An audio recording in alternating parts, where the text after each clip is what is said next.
Aujourd'hui, on aimerait aborder en fait, avec vous un sujet qui nous tient à cœur, et particulièrement dans le domaine de la création, c'est la légitimité. En fait, l'idée du sujet nous est notamment venue, puisqu'entre nous, on en parle souvent, avec nos amis, nos proches, notre entourage, on a beaucoup parlé avec vous, Salomé. Et de manière générale, je trouve que parler d'un sujet, c'est important dans le sens où ça peut nous faire prendre conscience, ça peut nous débloquer sur le sujet, sur la cause en question, et donc on peut avancer avec ça. Et donc j'aimerais commencer en vous posant une question. Qui parmi nous donc, se sent légitime à 100% vis-à-vis de ses créations ? Je ne sais pas si c'est le cas pour vous, si vous êtes à 100%. Non. Même pour les personnes qui sont dans le chat. Oui, dans le chat aussi, vous pouvez donc répondre. Vaste sujet, nous dit Guy Jaune. On a eu un petit emote clown qui veut dire clairement pas. Parce que donc, pour rappel, du coup, la légitimité, en fait, c'est cette sensation d'être à sa place, d'avoir fait les bons choix, d'être reconnu à sa juste valeur. Et dans le domaine de la création, c'est pas toujours facile. On est souvent éloigné de cette sensation, et parce qu'on travaille en fait avec passion, et donc on amène en fait à créer une certaine vulnérabilité vis-à-vis de nous-mêmes et de notre travail, ce qui nous amène en fait à se remettre en question constamment. Parce que, voilà, on est tous d'accord sur ça. Les gens dans le chat sont d'accord. Ok. Trazox qui nous dit toujours génial. Le sentiment d'imposteur, all day, every day. Oui, sentiment d'imposteur, totalement. Et donc, on se demande souvent, oui, si nos décisions sont les bonnes, si on est à notre place. On est parfois tenté, par exemple, de baisser nos prix ou de de se mettre en fait d'accepter des conditions qui ne nous conviennent pas. Un exemple peut-être un peu bête, mais qui peut, je pense, illustrer notre propos. Un boulanger, par exemple, qui va vendre sa petite baguette et qui va venir baisser le prix, puisque dans le coin, il y a une autre boulangerie. Ça peut être une stratégie donc marketing d'être attractif au niveau des prix, mais faut que ce soit un réel choix et pas que ça vienne nous mettre en danger, par exemple financièrement. Il faut que ce soit un choix qui est légitime. Vous allez voir qu'on aime bien utiliser des propos et des images. Du coup, on va faire la référence d'une relation amoureuse. Je pense que ça peut parler vraiment à tout le monde. Et du coup, lorsqu'une relation amoureuse fonctionne très bien, tout va bien, c'est beau, etc. Mais lorsqu'on commence à avoir des actions, on sent que notre personnalité, elle y prend un petit peu un coup. Ou alors vraiment qu'on donne tout, mais la personne en face, elle est jamais contente. Et dans le meilleur des cas, on part de cette relation. Et les relations professionnelles, en fait, c'est ça. En fait, il faut vraiment réussir à construire quelque chose de sain pour que les deux parties, elles sachent où aller et qu'elles vont en fait dans le même endroit.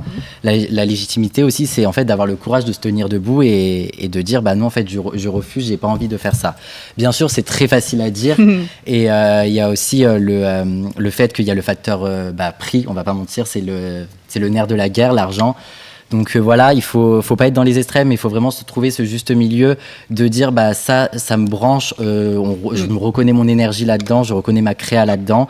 Et on pense avec Théa que si on refuse certains contrats, même si on va perdre de la visibilité, dans un autre sens, on va en acquérir d'autres prochainement, peut-être plus ou moins dans le long terme, on va dire, mais on va en acquérir d'autres qui là va faire du sens. Et on va comprendre que en fait, les deux parties, on veut aller au même endroit et ça va vraiment créer une synergie qui sera vraiment fructueuse et c'est là où on pourra s'éclater, quoi. Vous êtes en train de faire écho à une situation très très récente dans ma vie professionnelle. Il y a Trazax qui nous dit malheureusement, en vrai, je crois que c'est une réalité pour beaucoup de personnes dans le métier de voir des gros projets qui ont eu beaucoup de gens travailler dessus et se dire waouh, je pourrais jamais faire ça. Mais en vrai, tu ne vois pas tout le taf derrière qui a été fait par toute une équipe, ce qui n'est pas comparable à du taf en solo. Ouais, oui, exactement, ça joue aussi beaucoup. Et d'ailleurs, pour rebondir sur ça, et sur ce que Nathan disait, l'entourage est très important. Et je voulais voir avec vous, par exemple, si vous êtes sensible en fait à l'énergie qu'une personne peut renvoyer. Je m'explique. Par exemple, on a beaucoup discuté avec les intervenants de Sub de Pub, notre école, et avec donc toi, Salomé. Parler en fait avec quelqu'un qui connaît la valeur de notre travail, c'est quand même une réelle force. L'entourage est très important dans le sens où que la personne soit dans le milieu créatif ou non, ça va venir apporter un point de vue extérieur. On va pouvoir se débloquer sur une situation quand finalement on n'arrive plus à prendre du recul sur nous et sur notre travail. Donc l'entourage est important. Et une phrase aussi que j'aime beaucoup, et ça fait rebond à ce que tu disais, malgré en fait la perte de certains contrats qui nous tiennent à cœur, vaut mieux ça plutôt que se perdre nous-mêmes. Et donc le travail sur nous-mêmes, le fait de rester digne et de nous respecter, va finalement renforcer notre confiance en soi. Et c'est ce travail sur notre énergie, donc que l'on renvoie, qui va venir faire une certaine attraction en fait avec l'énergie d'autres personnes. Et ça va venir créer un environnement qui est important donc, pour nous, pour notre travail, et c'est celui dont on a besoin pour avancer dans nos projets et pour travailler sur cette légitimité, donc vis-à-vis de nous-mêmes. Et c'est cette posture humaine en fait qui est importante dans notre milieu et dans notre parcours créatif. Et pour reprendre l'exemple de Nathan, sur la relation amoureuse, quand par exemple ça va moins bien, on a des phases de doute, de remise en question, on va aller avec nos amis boire un verre en terrasse, fin de journée, et on va venir leur expliquer la situation, le problème, et en fait avec ce point de vue extérieur, ils vont nous donner en fait une situation, des conseils, ils vont nous aiguiller en fait sur certaines choses à faire, et dans le milieu créatif c'est la même chose, donc faut pas hésiter à venir demander conseil autour de nous, à venir en discuter et tout simplement on va pouvoir avancer et encore une fois avoir ce regard extérieur et se rendre compte en fait de ce qu'on vaut, de ce qu'on fait et voilà. En fait, on se rend compte qu'on est la valeur avec laquelle les gens nous perçoivent est souvent bien supérieure à la valeur avec laquelle nous on se voit. Et ce que je tiens à dire aussi, c'est que, c'est hyper intéressant ce sujet-là. Et c'est vrai que c'est un truc qu'on peut avoir à toute phase en fait de sa vie globalement. Oui, totalement. C'est même des fois on peut être hyper confiant et la légitimité elle est complètement là. Et des fois ça peut vraiment disparaître par rapport à un projet ou parce qu'on est moins en sécurité. Des fois, il y a des personnes qui nous mettent mal à l'aise aussi et du coup, on se sent moins légitime avec ces personnes-là. Donc, il y a un peu tout ça aussi qui joue beaucoup. Et effectivement, l'entourage est très important. Et puis, ce qui est intéressant, c'est que nous, on est des étudiants, donc on a un peu l'impression que, OK, on ne se sent pas légitime, c'est normal. Mais du coup, en côtoyant des personnes comme vous, on peut voir que... en fait, c'est quelque chose en fait, d'humain et c'est juste un travail à faire sur nous-mêmes et que c'est totalement OK, des fois, de ne pas sentir qu'on ne se sente pas légitime et d'autres fois, on se sent vraiment le roi du monde, quoi. Donc, c'est vraiment les montagnes russes, quoi. Les petites choses anodines, en fait, du quotidien, elles jouent beaucoup dans tout ça, dans tout ce travail qu'on a à faire sur soi, qui est donc plus facile à dire qu'à faire. Ouais. Mais il faut aussi se faire confiance et prendre ce qui nous entoure, que ce soit l'entourage ou des petits signes de la vie quotidienne, de manière générale. Mais du coup, il y a le attention. Faut pas laisser en fait l'ego prendre le dessus, bien évidemment, parce que c'est pas du tout un atout.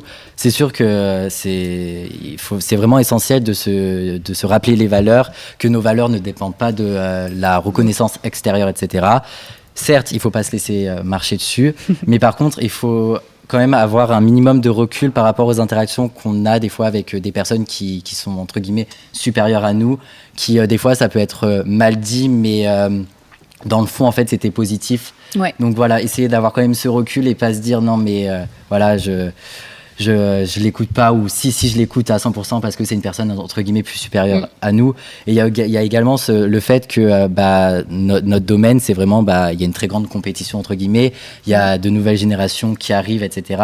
Et souvent les personnes... Vous allez voler mon métier. Et généralement, on voit généralement quand on cherche des stages, etc. Des fois, on n'est peut-être pas forcément bien accueillis parce qu'il y a des personnes qui sont plus anciennes qui nous voient comme de la concurrence. Alors que non, pas du tout. Faut nous voir comme quelque chose qui vont permettre en fait de les faire évoluer comme nous, ils vont nous évoluer. Donc c'est donnant. Une sorte de... que les gens sont passés par là aussi, tu vois. Exactement, ils ont été étudiants à un moment, tu vois. Les gens oublient très vite. Donc voilà, ça renforce encore une fois notre légitimité de prendre cette nouvelle concurrence entre guillemets comme quelque chose de ça va permettre aussi de nous apprendre de nouvelles choses, quoi. Donc c'est vraiment cool. Il y a Hathor qui dit il ne faut pas attendre de se sentir légitime pour faire, il faut faire pour pouvoir se sentir légitime. Ouais. Totalement. Et Guy Jaune qui dit s'entourer de gens honnêtes qui savent nous dire les bonnes comme les mauvaises nouvelles ou les bonnes choses comme les mauvaises est hyper important. Et du coup le fameux fake it until you make it qui est très c'est le best. Oui. Je crois que quelqu'un d'entre vous l'a utilisé récemment. Notre grande star. Exactement, non mais c'est important. Oui, des remarques constructives, donc ça peut être positif comme négatif, et tout est bon à prendre tant que c'est constructif. C'est ça, ouais. Et donc, si je conclue rapidement sur notre sujet, donc la légitimité dans le domaine de la création notamment, c'est un parcours semé d'embûches, avec beaucoup de bas, mais qui franchement vaut la peine d'être emprunté, qui permet de faire de belles rencontres, d'acquérir beaucoup d'expérience et d'apprentissage. Et puis si on aime ce qu'on fait, il faut se faire confiance, même si encore une fois c'est plus facile à dire qu'à faire. Il faut se faire confiance et ça nous mènera forcément quelque part. Oui. Donc voilà, on vous remercie pour cet échange. Excessivement d'accord avec vous. De toute façon, on en a parlé, c'est un sujet dont on pourrait parler pendant très très longtemps. On verra ça avec vous, mais potentiellement on développera un petit peu. Vous pouvez applaudir si vous voulez. S'il vous plaît, merci. Ils osaient pas, mais on a des fans, genre. Mais non, on pourra en reparler. Globalement dans le chat, vous avez plein de bravos aussi, mais c'est un sujet qui fait écho à beaucoup de gens. Comme je vous l'avais dit, de toute façon, à n'importe quel âge globalement. C'est vrai que surtout quand on est étudiant, on le ressent un peu plus. Mais voilà, ça arrive à plein de moments. Voilà. Moi, pas plus tard qu'hier, j'ai eu le cas, donc non, il y a plein de choses, à dire. Après 16 ans, on a toujours le même problème. Ouais. Bon, oui, ça peut rassurer. Ça rassure, mais en même temps, ça fait un peu chier, quoi. Non, mais c'est bien ça, il faut juste que ce soit moteur. Oui, voilà. Moteur de remise en question, de changement, de travail, et rien n'est acquis. Et au moins, c'est la seule certitude qu'on a. Oui, puis la remise en question et le changement peut être positif. C'est juste que, comme tout, faut pas que ce soit too much, en fait. Oui, parce qu'après, sinon, ça serait juste un long fleuve tranquille et on se perdrait entre guillemets. Oui, voilà, exactement.